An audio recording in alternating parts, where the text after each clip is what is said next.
লক্ষ্য করে সালাম ও কদম বসে আরজ করছি জামানার মুহাম্মজাদ্দিদ নায়েবে নবী বিশ্ব আলী খাজা বাবা ফরিদপুরি কেবলাজান সাহেবের পুত পবিত্র নূরের হুজরা শরীফে।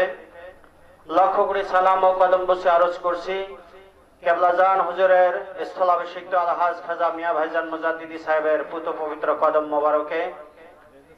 লক্ষ্য করে সালাম ও কদম বসে আরজ করছি খাজা বড় চাচা জান মুজাদ্দিদি সাহেবের কদম মোবারকে। কেবলাজান হুজুরের স্থলাভিষিক্ত আলহাজ খাজা মিয়া ভাইজান মুজাদ্দিদি সাহেবের নির্দেশনায় খোদা প্রাপ্তি জ্ঞানের আলোকে বিশ্ব আলী খাজা বাবা ফরিদপুরি কেবলাজান সাহেবের মহাপবিত্র নসিহত শরীফ থেকে নসিহতের অংশ বিশেষ পাঠ করছি। নসিহত পাঠ প্রারম্ভে 11 মর্তবা দরুদ শরীফ পড়তে হয়। আমি 11 মর্তবা দরুদ শরীফ পাঠ করতেছি, আপনারা আমার সঙ্গে মনে মনে পাঠ করুন। আউযু বিল্লাহি মিনাশ শাইতানির রাজিম, বিসমিল্লাহির রহমানির রহিম। اللهم صل على سيدنا محمد وسيلات إليك وآله وسلم. اللهم صل على سيدنا محمد وسيلات إليك وآله وسلم. اللهم صل على سيدنا محمد وسيلات إليك وآله وسلم. اللهم صل على سيدنا محمد وسيلات إليك وآله وسلم. اللهم صل على سيدنا محمد وسيلات إليك وآله وسلم. اللهم صل على سيدنا محمد وسيلات إليك وآله وسلم. اللهم صل على سيدنا محمد وسيلات إليك وآله وسلم.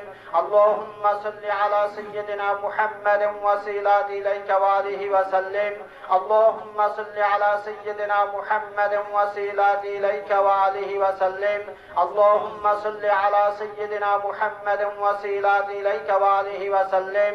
اللهم صل على سيدنا محمد وسيلات إليك وآله وسلم.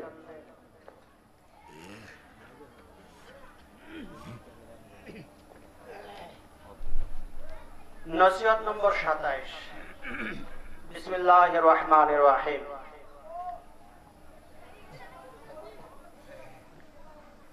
কালবি জিকির ও ইহার গুরুত্ব। জিকির আরবি শব্দ, ইহার অর্থ স্মরণ করা। ইসলামী পরিভাষায় খোদা তাআলাকে স্মরণ করার নামই জিকির, আর স্মরণকারীকে বলা হয় জাকির।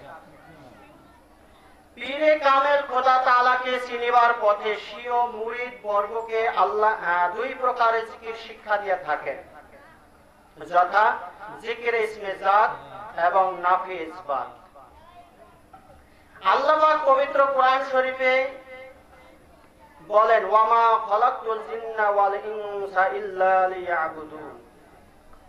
অর্থ, আমি জিন ও মানুষকে কেবল আমারই ইবাদত বندگির জন্য সৃষ্টি করিয়াছি। সূরা আয-যারিয়াত আয়াত 56। আল্লাহ রাব্বুল আলামিন সূরা নূরেও আল্লাহ পাক বলেন, এমন অনেক ব্যক্তি আছেন যাহাদিগকে ব্যবসা বাণিজ্য এবং ক্রয় বিক্রয় আল্লাহর জিকির হইতে গাফেল করিতে পারে না।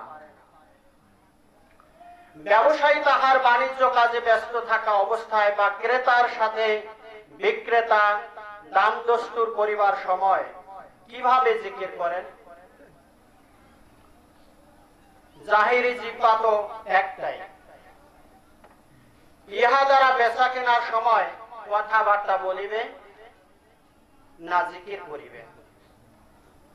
আবার আল্লাহ বলেন, তোমাদেরকে শুধুই বندگی করিবার জন্য সৃষ্টি করিয়াছি। শুধুমাত্র বندگی বা ইবাদত করিবার জন্যই যদি মানুষ সৃষ্টি হয়, তাহা হলে দুনিয়াবি কাজ কিভাবে করা যাইবে?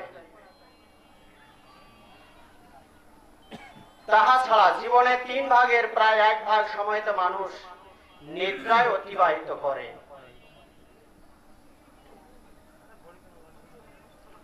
তবে কি আল্লাহ পাক সাধ্যের অতিরিক্ত বোঝা মানুষের কাঁধে চাপাইলেন? তাহাই বা কি করিয়া সম্ভব?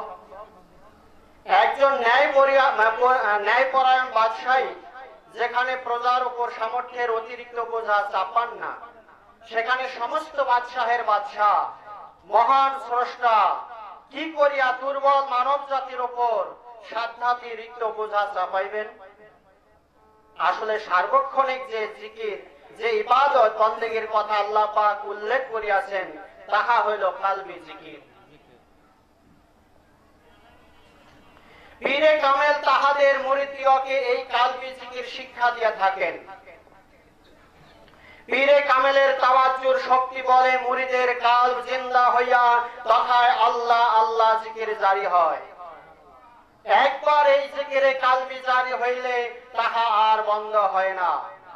শয়নে স্বপনে জাগরণে চলিতে ফিরিতে উঠিতে বসিতে পাকে না পাকে সর্বাবস্থায় এই জিকির চলিতে থাকে। মৌতে, কবরে, মিজানে, পুলসিরাতে, হাসরে সর্বক্ষেত্রে সেই জিকির চলিতে থাকিবে। যে ব্যক্তির এই জিকিরে কালবি সিদ্ধ হইয়াছে, তাহার দ্বারাই আল্লাহ পাকের সেই বাণী ওয়ামা খলাকতুল জিন্না ওয়াল ইনসা ইল্লা লিয়াবুদুন, অর্থাৎ আল্লাহ বলছেন আমি জিন ও মানুষকে কেবল আমার বন্দেগী করার জন্যই সৃষ্টি করিয়াছি, এই আয়াত প্রমাণিত হয়। সার্বক্ষণিক জিকির করার এক অপূর্ব ক্ষমতার অধিকারী সে হয়। যে ব্যবসায়ীর কথা কোরআন পাকে উল্লেখ করা হইয়াছে, যাহাকে ক্রয় বিক্রয় এমনকি সোনা রূপার ক্রয় বিক্রয়ও আল্লাহর জিকির হইতে গাফেল করে না, সে ওই ব্যক্তি যাহার অন্তর জিকিরে কালবি হাসিল করিয়াছে। সে জাহিরি জিহ্বায় দাম দস্তুরে ব্যস্ত থাকে, অপরদিকে কালবে সদা সর্বদা তাহার জিকির হইতে থাকে। কথিত আছে একদা হযরত বাহাউদ্দিন নকশবন্দ রাহমাতুল্লাহ আলাইহি সাহেব এক মিনা বাজারে গিয়েছিলেন। সেই মিনা বাজারে তিনি লক্ষ্য করিলেন যে এক ব্যক্তি প্রতিদিন লক্ষ দিরহামের ব্যবসা করিতেছে, অথচ এক মুহূর্তের জন্য তিনি আল্লাহকে ভুলেন নাই।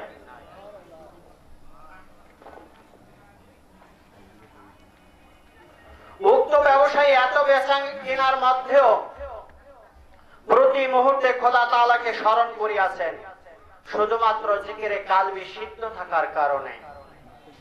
সহিহ মুসলিম ও আবু দাউদ শরীফে জানা যায় যে রাসূল করিম সাল্লাল্লাহু আলাইহি ওয়াসাল্লাম প্রত্যেক অবস্থায় এবং প্রত্যেক মুহূর্তে আল্লাহর জিকির করিতেন। প্রত্যেক মুহূর্তে জিকির করিবার যে পদ্ধতি বা কালবি জিকির রাসূল করিম সাল্লাল্লাহু আলাইহি সাল্লামের সময় চালু ছিল, তাহা সাহাবাগণ, তাবে তৎপর তরিকতের ইমামগণ এবং পীরে কামেলগণের মাধ্যমে আজও বর্তমান রহিয়াছে। পীরে কামেল এই কালবি জিকির শুরুতেই খোদা তাআলা সেই ব্যক্তিদের শিক্ষা দিয়া থাকেন।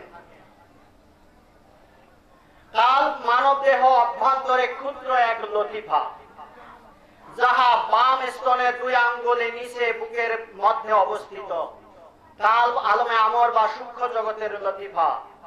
নাফসে আম্মারার সংস্পর্শে আসাতে কাল্ব তাহার স্বচ্ছতা হারাইয়া ফেলে। কাল্ব যদিও আল্লাহ তাআলার ভেদের এক মহা জ্ঞান ভান্ডার, তথাপিও নাফসের কুপ্রভাবে কাল্বের জ্ঞান ধারণ ক্ষমতা বিনষ্ট হয়। কালবি নেত্রে কালো পর্দা পড়ে। নাফসের কুপ্রভাব হইতে, নাফসের গোলামি হইতে কালকে রক্ষা করিতে না পারিলে মানব জন্মই বৃথা। কালবের উপরে পুঞ্জীভূত ময়লা পরিষ্কার করিবার জন্য সচেষ্ট হওয়া প্রত্যেক মানুষের কর্তব্য। আর কাল পরিষ্কার করিবার যন্ত্র অস্ত্র হলো আত্মা পরম্পরায় বর্তমান ওলিয়ে কামেলগণ নিয়ন্ত্রণে। এই জন্য ওলিয়ে কামেলের সাহচর্য বা সান্নিধ্যে যাওয়ার তাগিদ ইসলামে রহিয়াছে। আল্লাহ পাক তাহার বান্দাদের বন্দেগীর নিমিত্ত যে সকল স্তম্ভ বা শাখা নির্ধারিত করিয়াছেন, সেইগুলির মধ্যে নামাজ অগ্রগণ্য। কারণ নামাজের মাধ্যমেই বান্দা খোদা তাআলার সর্বাধিক নিকট নৈকট্য লাভ করিতে পারে। নামাজকে রাসূল সাল্লাল্লাহু আলাইহি সাল্লাম মুমিনের জন্য মেরাজ হিসাবে উল্লেখ করিয়াছেন। আবার পবিত্র কোরআন শরীফে আল্লাহ রাব্বুল আলামিন বলেন, আকিমিস সালাহ লিযিকরি, অর্থাৎ তোমরা সালাত কায়েম করো আল্লাহর জিকিরের উদ্দেশ্যে। খোদা প্রাপ্তি জ্ঞানের আলোকে বিশ্ব আলী খাজা বাবা ফরিদপুরি কেবলাজান সাহেবের মহামূল্যবান নসিহত শরীফ থেকে নসিহতের অংশ বিশেষ পাঠ করে শোনানো হইল। ওয়া আখিরু দাওয়ানা আলহামদুলিল্লাহি রাব্বিল আলামিন।